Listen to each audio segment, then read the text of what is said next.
I'm a real estate agent with eXp Realty. Recently just started working with Parkbench for local leaders. I'm now the official sponsor for McCormick Ranch Scottsdale.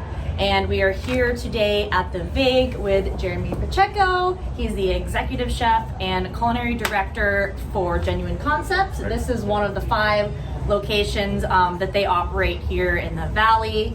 We're here in the McCormick Ranch area. Thank you so much for joining us today. Thank you. Thanks for having me.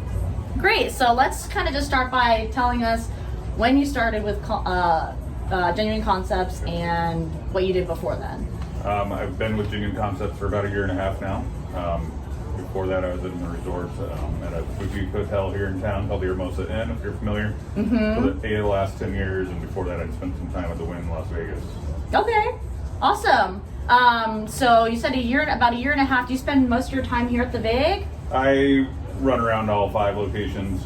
We actually have 10 properties under our full portfolio, so it keeps me busy. I'm kind of flipping in between all of them. Okay. Cool. Awesome. And I know we're getting closer to the end of 2021. We're about to start a brand new year. Do you have any goals set for 2022? Well, we've just recently changed the menu here at Big McCormick Ranch and kind of doing an upgrade to some of the items, getting away from all bar food. I know we're known for our chicken wings and that kind of stuff, but we got some exciting new stuff like Chilean sea bass, and we got a great ribeye on the menu and really kind of doing some different things. Awesome. Well, what kind of inspired those changes? Just wanted to provide more. Like I said, I come from a little more of a fine dining program, so I wanted to elevate the VIG and what it's known for. I think we're known for our great atmosphere and our great cocktails, great wines and beers, and not that the food is ever bad, but I just wanted to make it better, put my own stamp on it. So I'm excited to start making those changes. And we've made a few changes throughout the last year and a half, but we're just starting to really start to make that upgrade. Okay, yeah, so just a little upgrade here and there doesn't hurt. So what's it like to work in a kitchen? Is there anything that's like, any funny stories or anything crazy that happens back there? A lot of funny stories, but they're probably mostly inappropriate. I mean, it's crazy, it's stressful. Fast paced? Fast paced, and always changing, and especially with the 10 locations now, it's kind of like plugging holes in buckets all the time. So, but I mean, it's just kind of reacting on the fly and making changes and doing what you do to make things happen. Yeah. Any fingers chopped off or anything crazy? No, not for me. I mean, there's always those injuries happen, but for the most part, nothing crazy to tell. Yeah. All right. Well, if you had to pick 3 kitchen tools that are necessary for the kitchen, what would they be? For me, it's a spoon. I could almost do anything cooking on the line with a good spoon. But, right, that's interesting. And then tongs and probably like a spatula.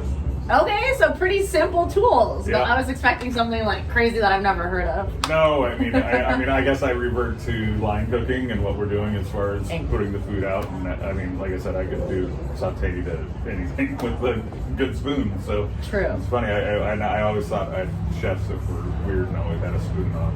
It's crazy, but now you get now I'm it. that guy. I always have a spoon in my pocket. So That's hilarious. All right. Well, I know we kind of went over how you guys got inspired to upgrade the menu, but how do you get inspired for specific menu items? Does it just come to you, or do you go with a theme? Well, I've been really focused on local ingredients for a long time now in my past job, and so I was slowly starting to integrate it here at the VIG. Like I said, the VIG's been known for a lot. We do a lot with the community, with our community handle, their beer. We give to some charities every month. We have a different community handle, and I wanted to pull some of that local food and products into that as well. So that's part of what inspires me. Our ground beef comes from a local farm in Glendale, bringing goat cheese in from farm in Buckeye called Crow's Dairy. I love that. Noble bread. Keep it sustainable. Snoring pasta. So as much local products as I can pull onto the menu and keep it high quality. It's really what inspires me the most, is just finding high quality products that fit into our theme and what we're doing. Awesome. Well, that's good to know, because I feel like some people might not know that specifically about the VIG. So that's good to know that you try to bring everything in local, fresh. So that's awesome. I know you mentioned the charity. Is that just for like the employees, or do you bring in the community to do that? We have a rotating handle. So here at McCormick Ranch, we have 12 beer taps on draft. Every month, the big partners, Genuine Concepts, partner with a different brewery, local brewery, and the proceeds, $2 from each beer sold, will go to that charity. So the big contributes $1 and the brewery contributes $1. So okay, that's great. It's a different charity, different beer every month. So it's a fun program. Awesome. Cool. Yeah, that's something super fun and unique that you guys do. Yeah. Like I said, we like to give back to the community. So. Yeah, that's great, especially right now. Yep. So do you have a signature dish or a favorite dish? The signature dish that I've put on the menu that's kind of followed me for a few years now is we have a salt-seared ahi tuna. So we put raw ahi tuna on a 500-degree Himalayan salt rock. So it goes to the table, and we pour a yuzu sauce on table side, and it cooks table side. And exciting dish. So, like I said, just kind of make it a little bit interactive. We have a couple interactive dishes kind of like that, where we pour stuff table side. Okay, nice. Kind of make it fun and interesting. I really wanted the menu to be shareable, and kind of like a community. When people come here and have drinks and have fun, they order 5, 6, 10 items and have some drinks, and just kind of share and have some fun. Awesome, I love that. Yeah. So kind of opposing that, is there a dish that you don't like to make, or something that's super challenging? It's on our menu or in general? In general, first thing that comes to mind. No, it's fine. I'm like, chicken wings are my nemesis right now. Oh, okay. And it's not because it's hard. It's just because people think chicken wings are cheap, and with everything that's going on in the system right now, they're crazy expensive. People are unbelievably charging so much for chicken wings. That's what comes to mind as an operator. Is it's just so expensive right now. Yeah, you're like, it just doesn't fit. Yeah, so it's kind of what my shift's been in the menu. It's like, we're gonna get away from chicken wings and try and do some other stuff. So yeah, cool. Well, I like that. I mean, chicken wings you can get almost anywhere. Yeah. So awesome. Well, kind of going a little bit in a different direction here. Can you tell us kind of where you grew up and how you got into the culinary lifestyle? I actually had 9th generation Arizonan from Tucson. So my whole life, and actually, I say 9th generation, it's not possible, but I actually might even trace. Yeah, you're like, okay, do the math there. You can actually trace my family roots back to the conquistadors coming through Mexico. So I'm actually, like I said, through Tucson, my grandfather started cotton farming in Tucson. My dad was a cotton farmer. I did it a little bit while I was young and didn't like it. So I actually, my first job was washing dishes at a Sheraton El Conquistador down in Tucson, and cooking got in my blood. I moved to Scottsdale to go to culinary school, and I ended up, while going to culinary school, spent 7 years at the Phoenician. Well, culinary school was only a year, but I started at the Phoenician full time while I was going to school, and ended up spending 7 years there, like I said. Eventually moved to Las Vegas and helped open the Wynn Resort and worked at the steakhouse there, and like I said, then back to Hermosa Inn for 8 of the last 10 years. So, how long were you at the Wynn?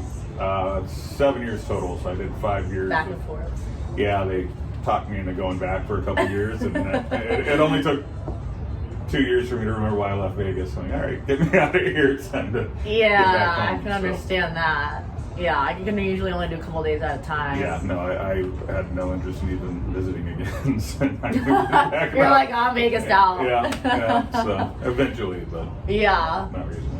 So you said culinary school is only 1 year. That's interesting. It depends on where you go. I went to Scottsdale Culinary Institute, which doesn't really exist anymore, but a lot of the founding teachers that were at the Scottsdale Culinary when I went started Arizona Culinary Institute, and it's a 9-month curriculum and 3-month internship. So it's a pretty fast-paced program, but it's usually 8 hours a day, and half of it's spent in the kitchen, half of it's spent studying at least. So. Yeah, and then they kind of just throw you out there. Yeah, and you go get a job and work, and I mean, really, culinarily, you get more experience from being in the workforce than in school anyways. That's typically how it goes with anything. Right. All right, so I know you mentioned the Wynn, the Phoenician, and now here with Genuine Concepts. Are those the 3 places that you've worked mainly? Yeah, really, for the most part, I usually stay at a place for a while if I'm enjoying it. Yeah, of course. Awesome. So, do you have any hobbies outside of cooking, or do you just go home and cook all day too? No, not all day. I spend a little more time cooking at home now. I got a little more freedom. I've got 2 young children, so it takes up most of my time. There's 7 and 10, so when I get time, I golf, but there's not a whole lot of time for that. So it's either just upkeeping the house and keeping up with the kids. And Do they like to cook?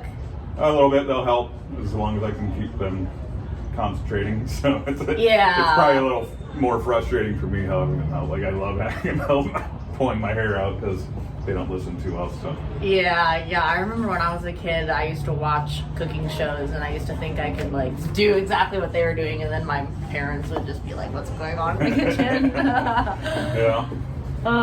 Awesome. All right, well, I have one more question for you. Have you ever cooked for any famous guests?